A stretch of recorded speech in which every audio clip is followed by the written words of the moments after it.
So I remember when I was young, like really young kid, and I had no clue what equity was. And I saw this commercial, and it was these little kids, like really young kids, and they were like, "Equity? What's equity?" And they had overheard their parents talking about it before, and that always stuck with me. Equity? What's equity? Until I found out what equity is and really started understanding how to be able to use it.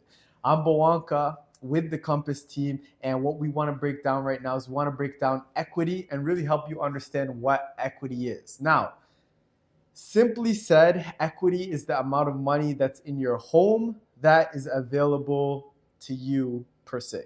So let's take $1 million home. If you take $1 million home and let's say the mortgage on it is 700,000, there's a $300,000 gap. That $300,000 gap is going to be equity. Now, why is it important to know about this $300,000 in this equity? You're able to do two things with the equity. Maybe we could say three things. So the first thing is going to be if you sell your house, you're going to know this is how much money I'm going to be able to take away minus fees after selling my home. The next thing is maybe you want to leverage your property. We've talked about this in other episodes as well. Is maybe you want to leverage your property. Maybe you want to pull money, so you're actually able to pull some of that equity out in two different forms. One is called a HELOC, a home equity line of credit. So you're able to pull it out in a line of credit, or you're just able to do an equity takeout, and you're able to just basically refinance your home, change your mortgage, what it's going to be, change your monthly payment. It's a little bit more confusing. We'll get into it in another video. Why would you want to do this? Maybe you want to buy a pre-construction and you need to be putting down payments over time because you believe in the real estate market. Maybe you want to buy just another rental property because you believe in real estate and you know what is happening with real estate. And when I keep saying believe in real estate, you've already seen what's happened with your equity. But to break things down, in Toronto, over the last 30 years, the average price has gone up 6.7% every single year. Now, it doesn't just go straight line, sometimes up more, sometimes down more, but that's what's been happening in Toronto. Property values double every decade. Every 10 years, property values are doubling.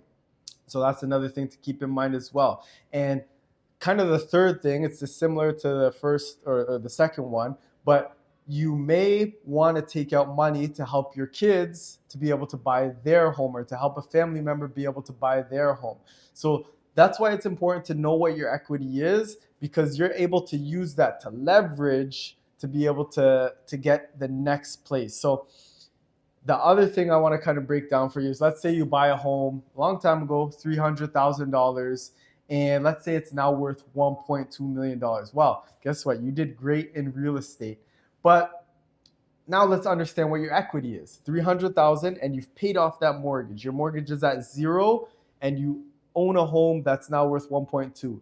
Your equity in that home is $1.2 million. So now there's a lot of things that you can do with it. Again, this is something that we talked about in our last event, how to use your home as an ATM. But if you want to find out more, if you want me to break it down for you a little bit more, click the link below and set up a time. Just set up a simple discovery call. And from there, we're able to talk a little bit more and help you really understand what it is. But I'm Bawanka with the Compass team. This is just basically breaking down equity for you. We'll talk about leverage as well. We've talked about appreciation. But once you understand these things and you have that time in the market, it makes it a whole lot easier to kind of use that leverage and grow your real estate portfolio.